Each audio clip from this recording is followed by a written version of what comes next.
si Jade Buhoy at narito ang mga napapanahong balita. Binigyan linaw ng Makati na ang nararanasang mababang kalidad ng hangin sa lungsod ay mula sa local pollutants lamang. Ibinahagi nito na ayon sa PHIVOLCS, hindi ito nagmula sa volcanic smog kung kaya't naging tuloy ang mga pasok ngayong araw. Ngunit pinag-iingat pa rin ang publiko at hinihikayat ang lahat na magsuot ng face mask kung maaari.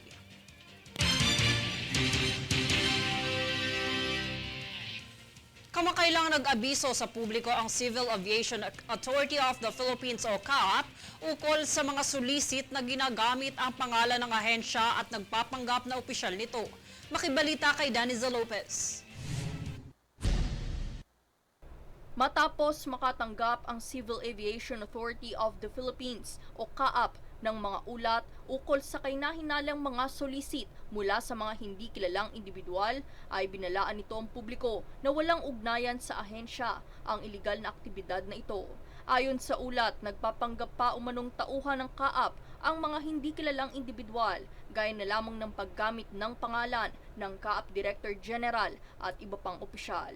Paglilinaw ng CAAP, hindi ito otorisado at hindi nito kinukonsinti ang ganitong klase ng iligal na gawain, kaya't hinihikayat nito ang publiko na agad ipagbigay alam sa kanilang opisina ang insidente para masampahan umano ng kriminal na kaso. Nananatili naman ang paalala ng CAAP na maging alerto at tumutok sa opisyal na communication channel ng ahensya para sa anumang anunsyo at lehitimong impormasyon. Daniza Lopez, nag-uulat para sa One Media Network. Dalawang barko ng Philippine Coast Guard ang binangga ng Chinese Coast Guard kung saan ang isa dito ay nagdulot pa ng pagkabutas. Ito ang pahayag ni National Security Council Assistant Director General Jonathan Malaya na layon lang sana maghatid ng mga supply sa isla ng Patag at Lawak. Pasado alas 3 nitong Lunes nangyari ang insidente na bagamat nagtamo ng mga pinsala ang mga barko ng PCG, ay pinagpatuloy pa rin ang resupply mission. Pagigiit ni Malaya, iligal at agresibo ang ginawang aksyon ito ng China.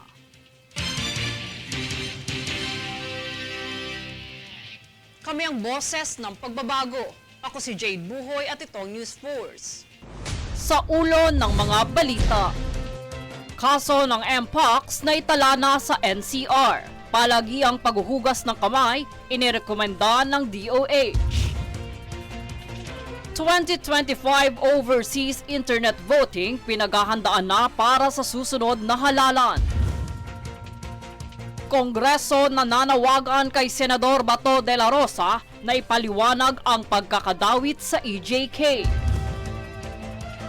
DA at BOC sinalakay ang bodega ng smuggled agri-goods sa Nabotas. Higit 5,000 vape na kumpiska sa Vape Festival ng Las Piñas. World number 3 pole vaulter EJ Obiena nilinaw na wala siya sa Palawan kaugnay ng kumakalat na article online. Patas at pantay na balita, komprehensibong ulat para sa pulso ng masa. Ito ang News Force.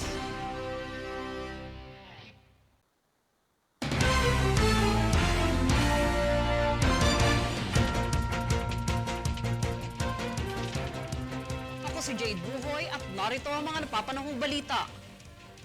Ang pagkamatay ng dalawang top leader ng Communist Terrorist Group o CTG at ang pagkadiskubre ng katawan ng ikatlong pinuno ng CTG sa Lambunao, Iloilo kamakailan ay tinuturi ng 301st Infantry Bayanihan Brigade bilang hakbang palapit sa pagkamit ng tagumpay laban sa CTG sa Panay. Ang mga pinuno ng CTG ay kinilala ng mga dating rebelde bilang sina Maria Concepcion Araneta Bocala at Vivian Torato Teodisio, kilala rin bilang Minerva Mara Moray. Bago ang nasabing enkwentro, tumungo ang tauhan sa bayanihan ng hideout ng CTG sa hinterlands ng Lambunao, kung saan nadiskubre naman ang isang inabandonang bangkay na kalaunan ay kinilala bilang si Vicente Hinojales. Samantala ay pinuri naman ng pamunuan ng Army ang sandatahan para sa kanilang dedikasyon na makamit ang kapayapaan sa kanilang area of responsibility. Patuloy namang nananawagan ng Philippine Army sa mga nalalabing CTG na sumuko at pakinabangan ang social reintegration programs ng gobyerno para sa mga dating rebelde.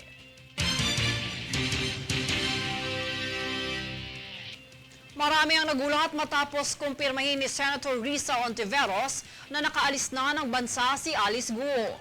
Kaugnay nito, tinitignang anggulo ng senador ay may naging kasabwat sa mga opisyal sa pamahalaan ang dating alkalde. Francis Reyerdique para sa balita. Tuluyan ng nakaalis ng bansa si Alice Guo na isa sa mga high-profile fugitive kaugnay ng iligal na operasyon ng Pogo sa bansa. Ito ang inanunsyo ni Senator Risa Hontiveros sa isang pagdinig sa Senado. Batay ito sa kanyang iprinesentang dokumento kung saan nagamit pa ni Guo ang kanyang Philippine passport. Nakuha ang dokumentong ito ng National Bureau of Investigation kung saan alas 12 ng tanghali noong July 18 ay nakarating si Guo sa Kuala Lumpur sa Malaysia. Ibig sabihin mahigit isang buwan na ang nakalilipas nang makaalis ng bansa si Guo. Ayon pa umano sa isang source ni Hontiveros, nag-reunion pa sa Singapore si Guo kasama ang kanyang mga magulang na si Guo Jiansong at Wen Yilin at dalawa nitong kapatid na si Wesley Ong at Cassandra Ong. Iniyag ni Senator Hontiveros ang kanyang pagkadismaya dito na aniya ay hindi naman makakalabas ng bansa si Guo nang walang tulong mula sa opisyales ng pamahalaan. Kaya naman posibleng asahan na imbestigahan sa Senado ang mga law enforcement agencies kaugnay ng isyung ito. Panawagan ni Hontiveros, hindi dapat palampasin na paulit-ulit na isawalang bahala ang mga proseso at batas sa Pilipinas. Francis Reyerdique, nag-uulat para sa One Media Network.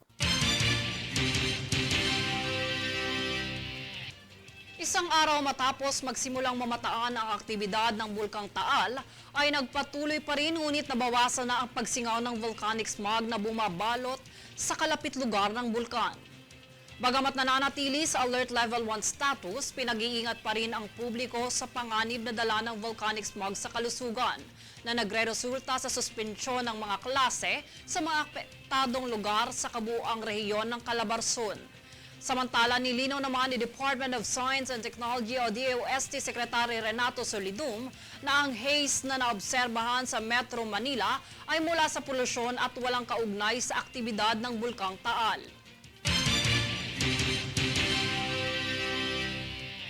Kami ang boses ng pagbabago. Ako si Jade Buhoy at itong News Force.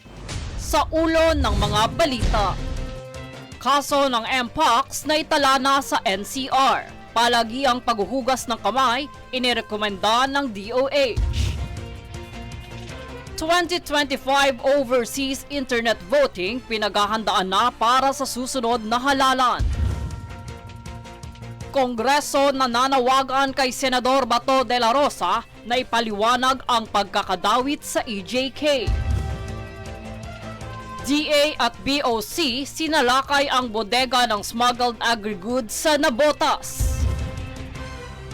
Higit 5,000 vape na kumpiska sa Vape Festival ng Las Piñas.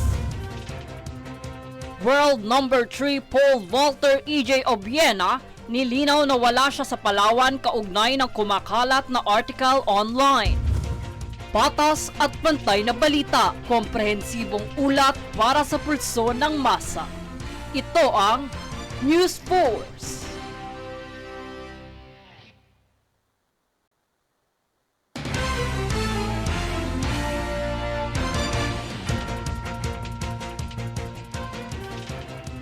Ako si Jade Buhoy at narito ang mga napapanahong balita.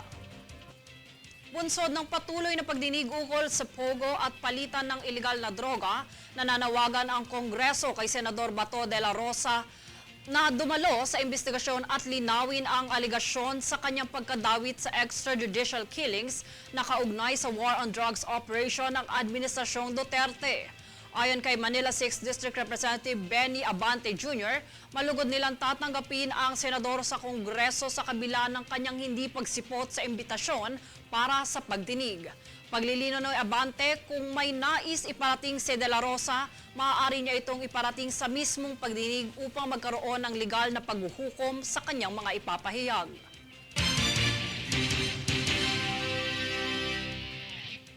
Nais ng gobyerno na mas palawakin at mas paigtingin pa ang bagong Pilipinas Servicio Fair Caravan para lubos na makakinabangan ng mga mamamayan sa bansa.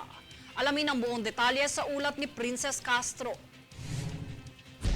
Alinsunod sa matagumpay na paglulunsad ng Bagong Pilipinas Servicio Fair o BPSF Caravan sa ilalim ng Bagong Pilipinas Campaign ng Administrasyong Marcos ay nais pa itong paigtingin at mas palawakin ng gobyerno.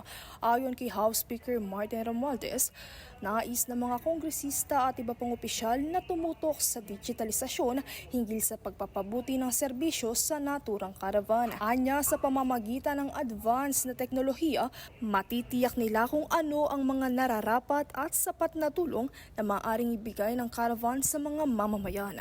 Kasabay nito ay ang naganap na BPSF Agency Summit sa Pasay City nitong kamakailan, kung saan isa sa mga panauhing pandangal si Pangulong Ferdinand Marcos Jr.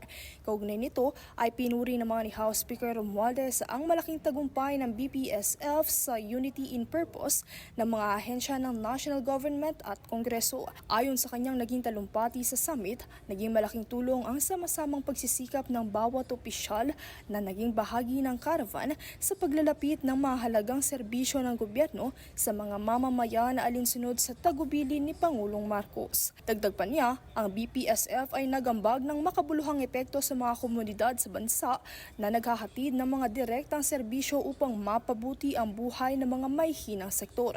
Samantala, sinabi rin ni Romualdez na ang tagumpay ng BPSF ay isang inspirasyon sa mga opisyal ng gobyerno upang pagbutihin at palawakin pa ang mga handog na serbisyo sa mga mamamayan.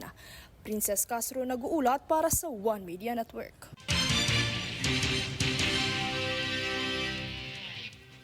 Ongoing na ang paghahanda para sa paglulunsad ng internet voting para sa mga Pilipinong nakatakdang bumoto sa ibang bansa sa darating na halalan sa susunod na taon.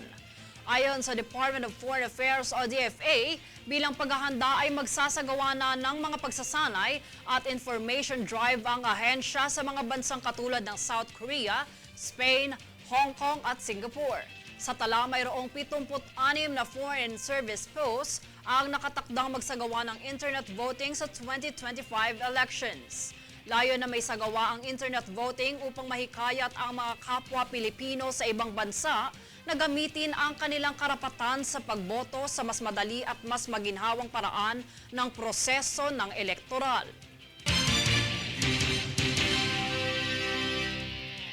Kami ang boses ng pagbabago. Ako si Jade Buhoy at itong News Force. Sa ulo ng mga balita, kaso ng Mpox na itala na sa NCR. Palagi ang paghuhugas ng kamay, inirekomenda ng DOH. 2025 overseas internet voting pinaghahandaan na para sa susunod na halalan. Kongreso nananawagan kay Senador Bato de la Rosa na ipaliwanag ang pagkakadawit sa EJK. DA at BOC sinalakay ang bodega ng smuggled agri-goods sa Nabotas. Higit 5,000 vape na kumpiska sa Vape Festival ng Las Piñas. World number 3 pole vaulter EJ Obiena nilinaw na wala siya sa Palawan kaugnay ng kumakalat na article online. Patas at pantay na balita, komprehensibong ulat para sa pulso ng masa. Ito ang News Force.